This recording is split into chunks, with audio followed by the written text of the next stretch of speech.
Vamos lá. Obrigado por você estar vendo o vídeo aqui, né? Senhor Jesus abençoe você, sua família, tá? Me inscreva no canal Professor Miguel Química aí para ajudar a crescer o canal, por favor, tá bom? Foi feito com muito carinho e amor para você, tá? Vamos ver aqui a FUVEST 2025, a primeira fase, né? Dezembro, hoje é novembro, né? Dia 20 de novembro aqui, a FUVEST foi no último domingo, então vamos lá.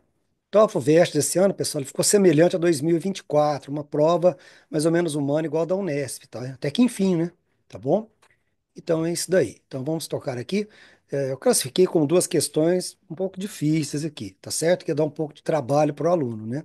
Mas no geral foi uma questão para uma prova para fazer 80% de maneira tranquila aí, tá bom? Bom, essa questão aqui envolvia os modelos atômicos, né? De Dalton, Thomson, Rutherford, né? E Bohr, tá certo? Não está muito representado corretamente o modelo de Bohr aqui não, mas, né? Bom, de Bohr não, tá sim, tô falando bobagem aqui. Representa nos níveis K, L, M, assim por diante, tá bom? Bem, então lendo a questão aqui, tá? Dalton na época desconhecia, né? O conceito de número atômico, né? Isótopos, né? Hidrogênio normal, deutério e trítio, né? Tá certo? Hidrogênio de número de massa um, 2, 3. Então, na época, né? Então Dalton não conhecia, né? é, os efeitos radioativos, que a radioatividade só vem por volta de 1900 e pouco aí, né? Tá certo? A descoberta dela, beleza? Vamos lá então. Uma outra questão aqui, essa questão refere-se a um pouco de eletroquímica e tamanho do átomo ou raio atômico, né? Então, com um pouco de calma, você lendo a questão aqui também, pausa aí, tá?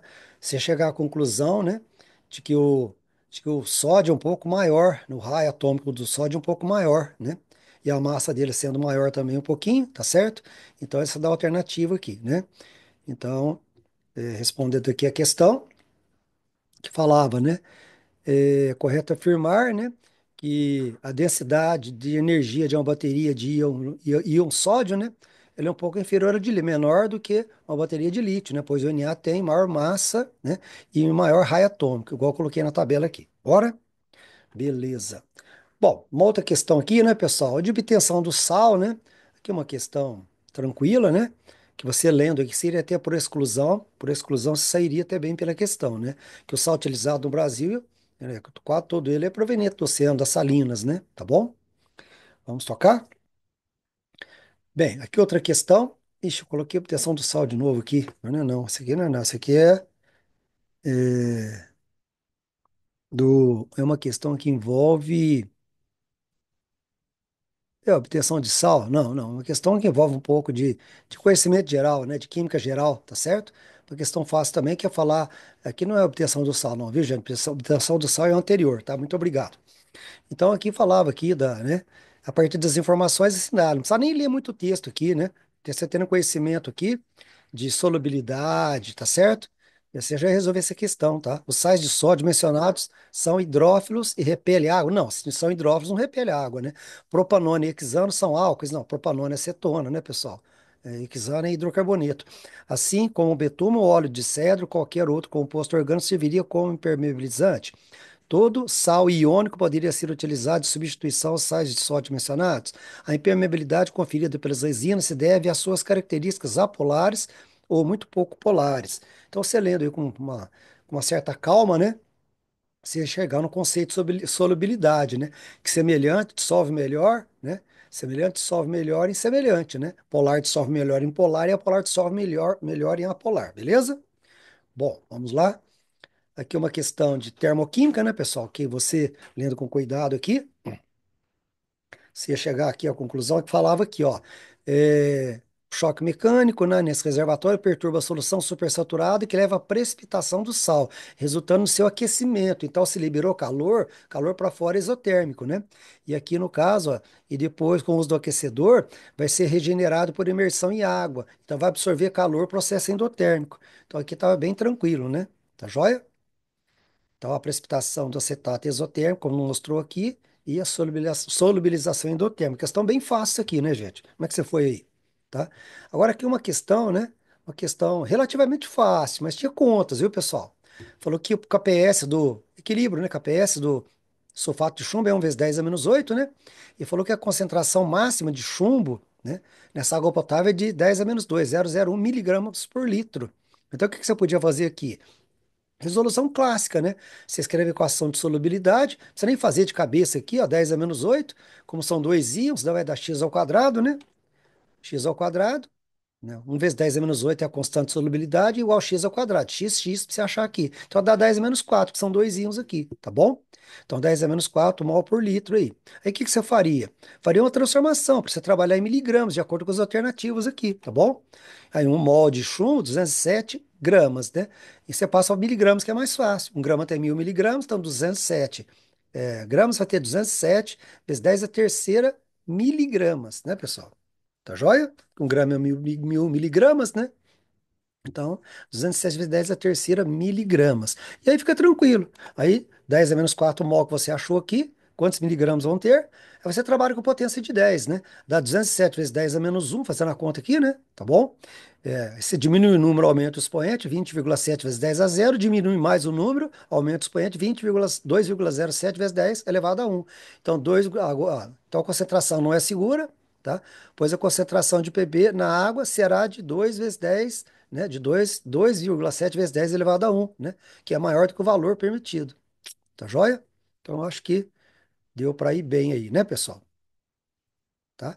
Aqui eu coloquei vezes, mas é maior, né? 2,07 vezes 10 elevado a 1 é maior. Então, o resultado aqui é maior, né, vezes? Maior que 0,1 miligramas, né? Tá bom? Seria bom corrigir? Então, vai. Então, vamos lá. Beleza, então tá corrigido. Vamos para a próxima? Então, a próxima questão, né, pessoal?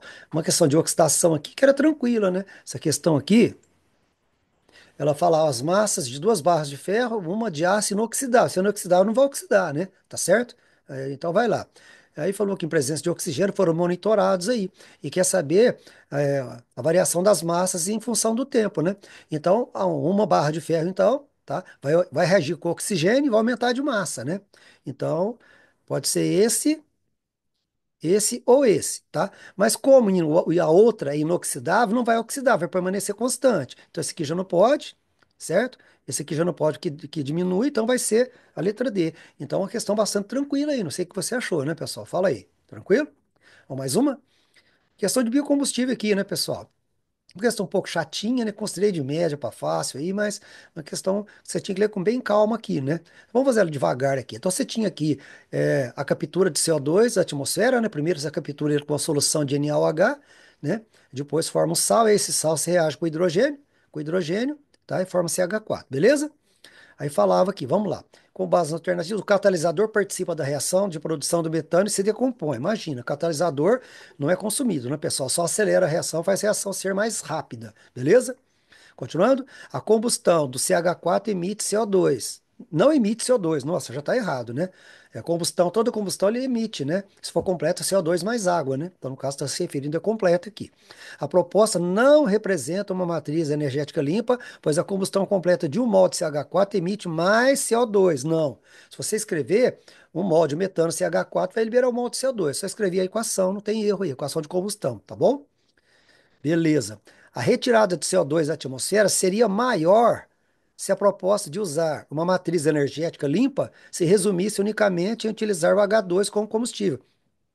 Gente, o H2 seria melhor como combustível, como biocombustível, né? É o melhor deles, energia verde, né? Energia limpa, tá certo? Só que aqui ele não vai retirar CO2 da atmosfera, ele vai retirar O2 da atmosfera, né?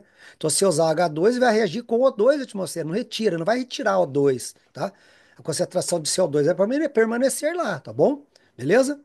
Então, você ia com calma aqui, chegar na última, então, né? Essa D podia confundir um pouco, às vezes você podia ter marcado a letra D aqui, né? Tá? Porque a retirada do CO2 da atmosfera seria maior se você usasse hidrogênio. O hidrogênio não vai retirar CO2, né, pessoal? Vai retirar O2, né? Tá certo? O CO2 vai ficar lá, né? Tá bom? Então tá aí. Então, a última, né? Em relação ao ciclo do carbono, tá certo? A proposta é semelhante ao uso do etanol como combustível veicular, né? Porque você está retirando, né? Você planta a cana, por exemplo, a cana por fotossíntese, né? Absorve o CO2, tá certo? Absorve o CO2, né? Aí essa cana depois você leva para a indústria, você vai moer essa cana, vai usar como combustível, aí vai queimar, vai liberar CO2, né? Então você vai fazer um ciclo fechado, né? Combustível, biocombustível tem ciclo fechado, enquanto combustível fóssil, o ciclo é aberto, tá bom? Tranquilo? Aqui esse daqui é subscrito, viu, gente, esse dois, tá? Hum, Vamos lá. Então aqui nós temos uma questão, essa aqui é uma questão fácil para relacionar densidade, mas como envolve conta aí, talvez você achou um pouco confuso, né?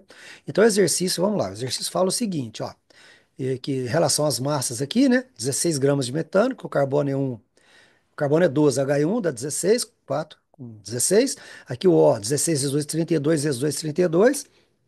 Então aqui nós temos que a massa, a razão embaixo é 16 para 64, de metano e O2, tá? Só que aqui falou que o volume de oxigênio é 1,5 vezes maior que o de metano. Então o volume de metano é V, de oxigênio 1,5 vezes mais, tá certo? E aí você vai fazer a relação das densidades, porque o exercício fala assim, ó, a razão entre a densidade do metano e do oxigênio, tá? Então você vai relacionar a densidade do metano com o oxigênio, que é massa sobre volume, né? Tá certo? Então vai ficar 16 massa sobre o volume dele, 64 vezes 1,5 é o volume do oxigênio. Então, talvez seria difícil um pouco esse raciocínio aí, mas se trabalhar com gás, relação de densidades lá, daí daria para sair bem aqui nessa parte, né, pessoal? Tá? Tá naquela parte de densidade de gases, né? Que às vezes é pouco trabalhado também, né? Tá bom? Bora? Olha lá, essa questão aqui foi um pouco difícil, viu, gente? Porque não envolvia só pH, né? Tá? Se você balanceasse ela certinho aqui, você acertaria, né? Se você olhar aqui, essa estrutura aqui é a mesma de cá, só que aqui tem dois bromos, tá? Aí que vai dar um subproduto. Que subproduto vai dar, né, pessoal? Se você olhar, se entrou bromo aqui, ó, entrou no lugar de hidrogênio. Então entrou um bromo no lugar do hidrogênio aqui, entrou outro bromo aqui no lugar de outro hidrogênio. Então dois hidrogênios, tá certo? Dois hidrogênios, né? E então a reação fica como, né? Então você tem dois bromos aqui, mas você tem mais dois hidrogênios. Qual que é o subproduto? Subproduto, então você tem uma fórmula dessa e uma dessa basicamente, certo? Então vai dar 2 HBr, né? Para poder balancear, você não balanceia, né? Fala, Miguel, mas não está balanceado? Aqui, ó, mas e o produto? Você tem o produto aqui. Qual que é o produto, né? É H com Br, tá certo? Mas não entrou 2Br, então você vai ter que balancear, né? Como tem dois hidrogênios aqui, você não vai pôr H2, né, pessoal? Senão você se confunde tudo, né?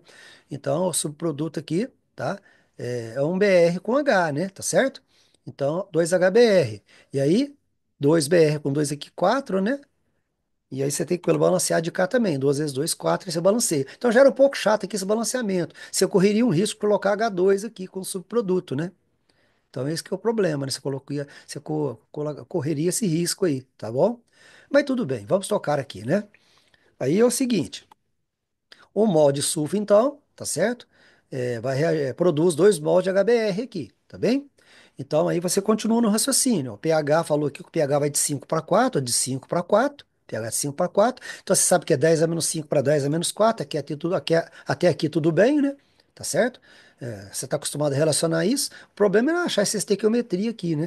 Tinha um conhecimento de orgânica, né? Pus esse pH estéquio, mas envolvia química orgânica aqui, um balanceamento, um acerto de coeficientes, né? Que estequiometria você começa pelo acerto de coeficientes da equação, né, pessoal? Tá bom? Então é isso daí. Vamos tocar? Bom, aí você resolve aqui, né? Como foi produzido 10 menos 10, 1 vezes 10 a menos 4 mol de HBr, quer saber a quantidade de sulfa aqui, ó, quantos mols de sulfa. Então você resolvendo aqui, ó, tá? Com a quantidade de mol de sulfa dá 5 vezes 10 a menos 5 e aproximadamente você marca a alternativa A. Fala, professor, mas e aí, né? Então, a FUVEST foi até legal nessa questão nesse sentido, porque você podia ter complicado um pouco mais. Porque, na verdade, o que acontece aqui é o seguinte, ó, o pH, ó, o pH, né, ele vai de 4 para 5. Na diminuição desse pH de 4 para 5, então o que acontece? 10 a menos 5 vem para 10 a menos 4. Aqui, ó. 10 a menos 5 vem para 10 a menos 4 de H+, né? 10 a menos 5 mol de H+, para 10 a menos 4 mol de H+. O que que é 10 a menos 5? 10 a menos 5, para igualar aqui, é 0,1, ó, diminui o número, aumenta o expoente. 0,1 vezes 10 a menos 4, tá? Aí você iguala aqui os expoentes. Então, o que que você percebeu? Quando o pH diminui de 5 para 4, ó, de 0,1 vezes 10 a menos 4, ele vai para 1 vezes 10 a menos 4. Quer dizer, de 0,1 ele vai para 1. Ele aumenta 0,9 vezes 10 a menos 4. Então, a concentração de H+ aumentou 0,9 vezes 10 a menos 4. Então, esse valor, na realidade, que você tem que trabalhar, essa proporção estequiométrica, tá certo? Então, aí você teria o quê? 1 mol de sulfa, 2 mol de HBr, quantos de sulfa em 0,9 vezes 10 a menos 4. Aí você acharia um valor correto, né? Dá 0,45 vezes 10 a menos 4 aqui, Diminui o número, aumenta o expoente, né? Diminui o número, aumenta o número, perdão, aumenta o número 4,5, tá? Diminui o expoente, fica menos 5, aí você chega na resposta aqui, tá bom? Mas foi legal, que se você tivesse conseguido balancear aqui, se você não colocou H2 aqui, que era muito induzido colocar H2 aqui, né? Tá certo? Né? Porque sai dois hidrogênios aqui, né? Então, você era induzido a colocar. Mas daí também não daria certo? Não daria, né? H2, ficaria 2Br com 2Br, aí acertaria, né? Você correria o mesmo risco aqui. Mas tudo bem, vamos tocar, né? Você balanceou, se eu consigo balancear ela aqui, você acertaria dessa maneira, eu creio, tá bom? Bom, pessoal, essa questão acho que eu achei um pouquinho mais difícil, né? Se bem que você tem que ler com calma, tudo, né? Falou que a garrafa tem 2 litros, né? Aí você tem aqui o volume de vinagre, aqui um espaço de CO2, né? Tá certo? Tá? Aí falou assim, ó, que o volume de vinagre, ó, líquido e bicarbonato de sódio aqui, né? Então, a reação vai acontecer e vai ocupar o volume de CO2 aqui. Aí falou, para 2 mols de CO2, ó, suponha que a reação produza 2 mols de CO2 para cada 3 vinagre. Então, cada 3 litros de vinagre produz 2 de CO2. Está supondo isso. Aí no experimento aqui, nas condições de experimento, ó, falou o quê? Falou que o volume de líquido é 1,3 litros. Se o volume de líquido aqui é 1,3 litros, é o volume de vinagre, tá certo? Então, esse era a grande sacada aqui. Aí do resto, você sairia bem, né? Porque se 3 litros de vinagre produz 2 de CO2, um terço de litro de vinagre, quanto que vai produzir? Que falou aqui, ó, para 3 litros de vinagre produz 2 de CO2. Então, esse um terço de litro aqui, ó, do líquido é o vinagre. Então, um terço do líquido do vinagre produz quanto de CO2? 2 nonos mol de CO2, tá certo? E aí, quanto que é o volume desse CO2 aqui, então? Quanto que é o volume desse CO2 aqui? Vai ser o volume da garrafa, né, pessoal? O volume da garrafa, né? Menos um terço do litro, né? Menos um terço do litro do vinagre, que é o volume total, 2 menos um terço aqui. Tá joia? Olha lá, 2 litros total menos um terço do litro de vinagre, que é o volume de CO2, o espaço, né? Então, fazendo aqui, aplicando o mínimo aqui, vai dar 5,5 sobre 3 litros de CO2. Então, depois disso, aí sim, PVNRT, né? Tá certo? Aí, volume, 5 terços. Quantidade de matéria em mol, 2 sobre 9, né? 0,08, que é o R aqui, 300. E aí você chegaria na resposta 3,2 atm. Mas essa eu acho que foi um pouco difícil, né, gente? Eu acho que ficava um pouco meio embananado, né? Então, mas se você... o duro é ter calma e tempo também. É 3 minutos para fazer uma questão, né? Então, é bravo, tá certo? Vamos lá. Tomara que você não errou as mais fáceis, né? Bom, pessoal, então aí. O Senhor Jesus abençoe você. Muito obrigado por você ter prestigiado o vídeo aí do canal Professor Miguel Química. Espero que eu possa ter ajudado você aí de alguma forma, tá? Muito obrigado, tá? Um abraço. Vamos esperar a segunda fase, né, pessoal? Como vocês dizem, fui.